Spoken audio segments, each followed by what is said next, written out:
کام کر رہے ہیں، یہ اعمال جو ہمارے وجود سے صادر ہو رہے ہیں، ان کے ضمن میں یہ ہے کہ یہ اللہ تعالیٰ اور اس کے رسول کی اطاعت کے سانچے میں ڈل کر نکلے،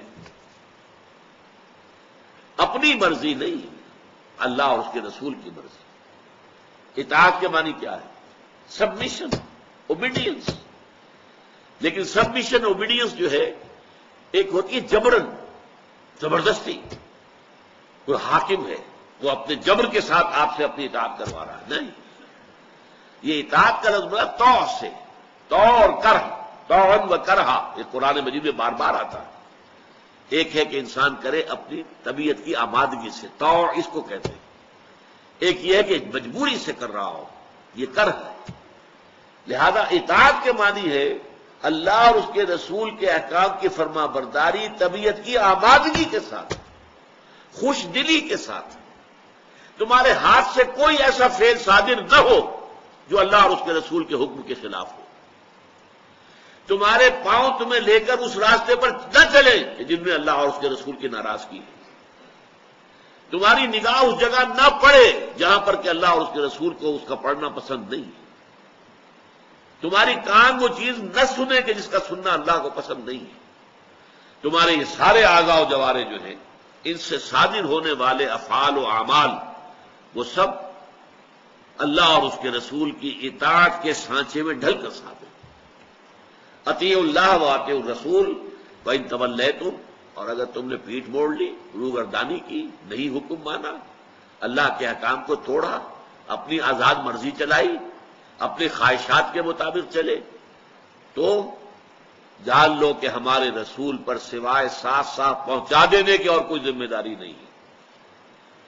پھر تم مسئول ہو، رسول مسئول نہیں ہے۔ رسول نے پہنچا دی بات، اللہ کے احکام پہنچا دیے۔ اللہ نے اس شے کو حرام کیا، اس شے کو حلال کیا۔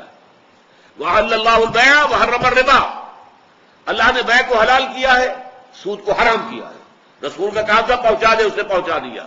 اب جواب دہی تمہیں کرنی ہوگی، اس کے باوجود اگر تم سود میں ملوث ہوئے تو جواب دہی تمہیں کرنی ہوگی، سزا تمہیں بھگتنی ہوگی، عذاب تمہیں جھیلنا ہوگا۔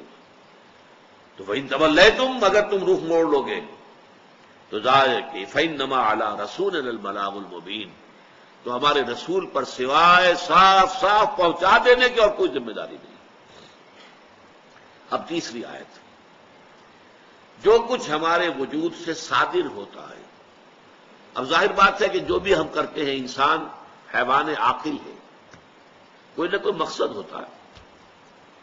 کہیں ہم جا رہے ہیں تو کوئی مقصد ہے ذہن میں، ہاتھ سے کوئی کام کر رہے ہیں تو کوئی مقصد ہے، کوئی مقصود ہے۔ اس طریقے سے اس کو آگے پھیلائیے، بڑی لمبی پلاننگز ہوتی ہیں، نقشے بنتے ہیں آئندہ کے لیے، بڑے اس کے لیے عزائم ہیں، امنگیں ہیں، ایمبیشنز ہیں۔ ان کے ضمن میں ایک اور بات ہے جو ایمان کے نتیجے میں پیدا ہو جانی چاہیے، اس کا عنوان ہے توکل۔ میرے کیے کچھ نہیں ہو سکتا جب تک کہ اللہ نہ چاہے،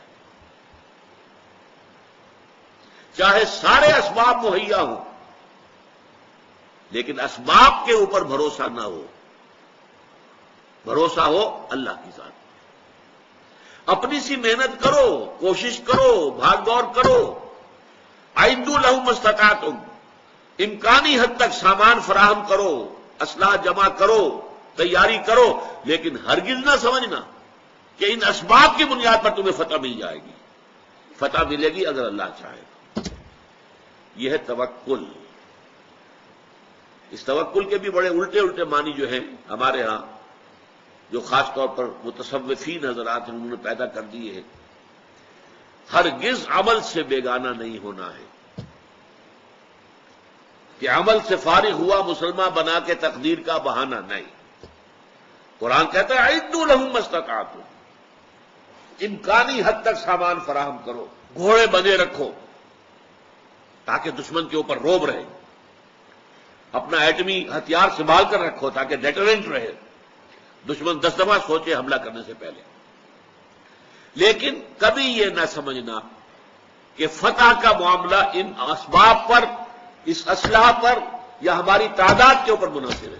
یہ جب سمجھا تو گویا کہ اس ایمان کے راستے سے ہٹ گئے۔ ہوگا وہ جو اللہ چاہے گا۔ دیکھیے آپ کے پاس گاڑی ہے، آپ نے پیٹرول سے ٹینک فل کرا لیا ہے، گاڑی کی دیکھ بھال بھی کروا لی تھی، سروس بھی کروا لی تھی، اب آپ کو یہ ہے کہ اسباب مکمل ہے، میں صبح اٹھتے چلا جاؤں گا، بس یہی آپ نے مار کھا لی۔ انشاءاللہ میں صبح اٹھتے ہی چلا جاؤں گا، انشاءاللہ کہیں گے تو یہ ایمان ہے، اور اگر نہیں کہا تو یہ محجوبیت ہے، یہ غفلت ہے، اللہ سے دوری ہے، آپ کا ذہن کا رشتہ اللہ کے ساتھ نہیں اسباب کے ساتھ ہے کہ میرے پاس کیونکہ یہ اسباب موجود ہیں لہذا میں جب چاہوں گا اٹھوں گا چلا جاؤں گا۔ نہیں، سورہ کہف میں واقعہ آیا ہے نا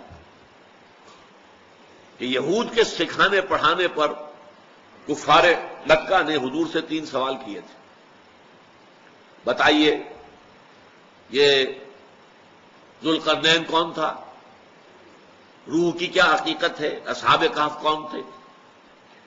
حضور نے کہہ دیا کل بتا دوں گا۔ کیوں کہہ دیا؟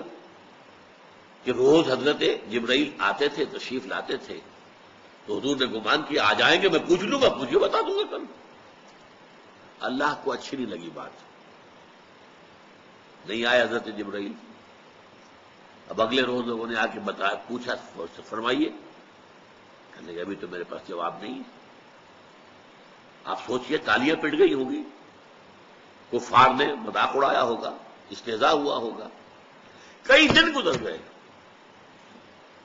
کس ضیق میں حضور کے وہ دن گزرے ہوں گے اس کا آپ تصور کیجئے، کتنی تکلیف اور کوفت آپ کو رہی ہوگی۔ اس کے بعد جب سورہ کہف نازل ہوئی ہے اور اس میں جوابات دیے گئے، اصحاب کہف کا قصہ شروع میں ہے، ذوالقرنین کا آخر میں ہے، ساتھ ہی یہ آیت بھی آگے وَلَا تَقُولَنَّ لِشَيْءٍ إِنِّي فَاعِلٌ ذَلِكَ غَدًا إِلَّا أَن يَشَاءَ اللَّهُ، ہرگز کبھی نہ یہ کہیے گا کہ یہ کام میں کل ضرور کر دوں گا، مگر اس کے ساتھ کہ انشاءاللہ اگر اللہ نے چاہا تو میں یہ کام کروں۔ یہ ہے توکل، ہوگا وہی کچھ جو اللہ چاہے گا۔ لیکن جیسا کہ میں نے عرض کیا، اس کے یہ معنی نہیں ہے کہ انسان جو ہے وہ وسائل سے کنارہ کش ہو جائے، سعی و جہد چھوڑ دے، جیسا کہ میں نے آپ کو آیت سنائی اعدوا لهم ما استطعتم، ان کے لیے امکان بھر، استطاعت بھر ساز و سامان فراہم کرو، اسلحہ فراہم کرو، اور رباط الخیل، گھوڑے بندے رکھو، جنگی گھوڑے، کیولری جو ہوتی تھی وہ تو اسی کی ہوتی تھی۔ آج جو ٹینکوں کو کہتے ہیں آپ، اس وقت کے ٹینک کیا تھے؟ گھوڑے تھے۔ لیکن یہ کہ کس لیے ترہبون بہ عدو اللہ وعدوکم، تاکہ اس کی وجہ سے تم اللہ کے دشمنوں کو اور اپنے دشمنوں کو مرعوب کر سکو، ان کے اوپر روب ڈال سکو۔ اسی طرح ایک واقعہ آیا حضور صلی اللہ علیہ وسلم کی سیرت پاک سے ہمیں ملتا ہے کہ حضور مسجد میں تشریف فرما تھے، آپ نے دیکھا کہ ایک بدو آیا، اس نے اپنے اونٹ سے اترا، اونٹ کا گھٹنا نہیں باندھا اور خود مسجد میں چلا آیا۔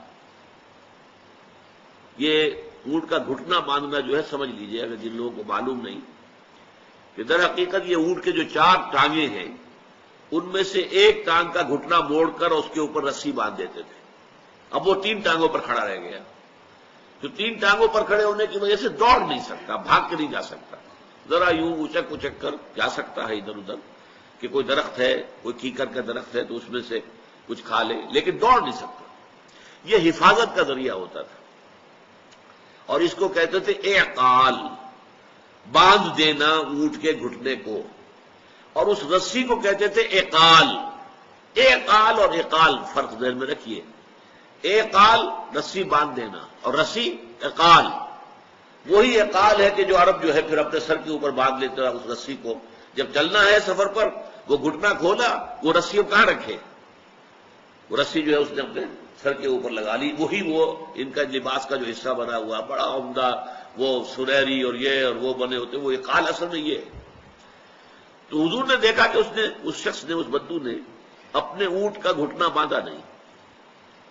اندر جب آیا وہ شخص تو حضور نے پوچھا تم نے اپنے اونٹ کا گھٹنا کیوں نہیں باندھا؟